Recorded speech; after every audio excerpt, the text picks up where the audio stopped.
Hello, welcome to my channel. Today we have a John Doe, African American male, estimated age to be only 25 to 30 years old. He was found September 7th in 1988 in Savannah, Georgia. Estimated PMI was just 2 weeks, so he would have died in 1988, in August of 1988. Measured height was 6 foot tall. His measured weight was 170 pounds, but that was measured 2 weeks after he died. I don't know how that works or how that affects his weight. He was it says approximately a 27-year-old black male found wrapped in a red cover bedspread in a wooded area about 117 feet from the intersection of Dixon and Eurell Streets in Savannah, Georgia. His nickname was Rooster.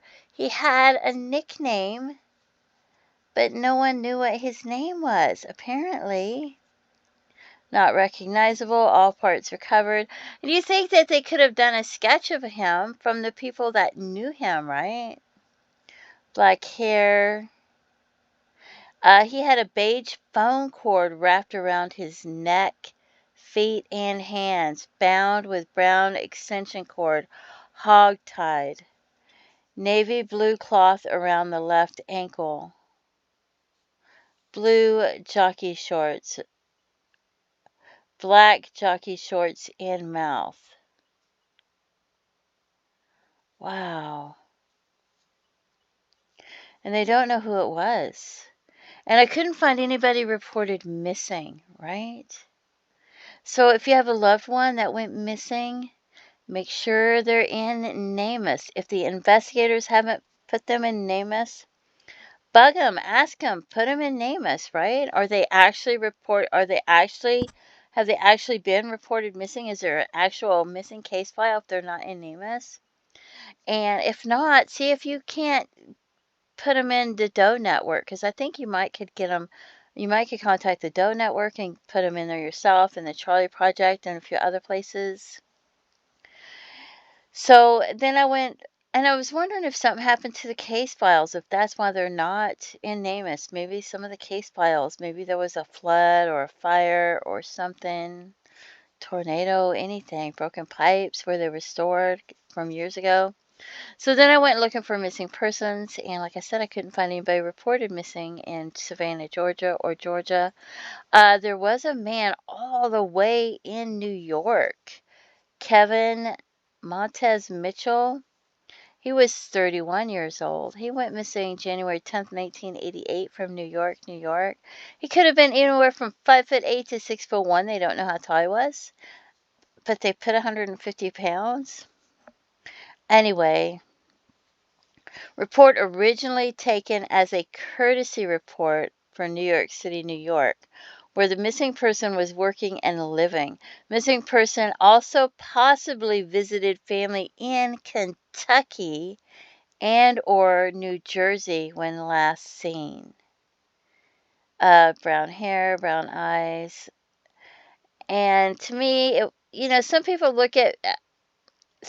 who see a lot of people with black hair will consider their hair to be dark brown instead of black. If their hair's black, to me it would be black, right? Because I think I have brown hair, and I would look at somebody else and think, oh, that's black, and they'd be, no, that's dark brown. And you'd be like, what? Anyway, so scar on right cheek. So I don't know if the brown hair is brown to most of us, or if it would be considered black. I see that with blonde hair too. Some people will have blonde hair when they get younger, and as they get older, it gets darker to where it looks brown to most people, but they'll call it a dirty blonde or blonde, and you'll think, no, that's brown, right? So I thought, well, maybe it could be him because he did travel, and he might have gone to Kentucky or somewhere like that. He might have ended up in Savannah, Georgia somehow. But I would really think it would be somebody that... And he has no picture either, but I really think it would be somebody from Savannah, Georgia, probably. And then we also have Gary Jerome Rose. He went missing all the way in Colorado, so I don't think there's any way it could be him. But he was 6 foot and estimated to be 150 pounds.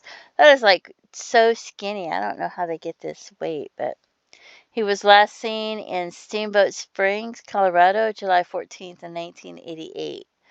Brown hair, black eyes. So I still would think he had black hair, maybe, but no picture. Why is there no picture for these people?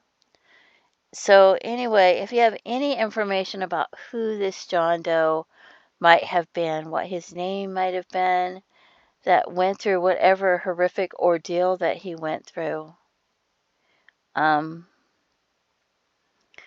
please contact authorities and let them know. If you know what happened to any of these two missing persons, likewise, please contact authorities and let them know with any information that you have. Maybe if you just knew the neighborhoods they lived in, the last places they were at, who they spent time with, where they worked when you knew them, anything at all. Anyway, don't forget to pray for their families and their loved ones. Feel free to leave comments and have a blessed day. Bye-bye.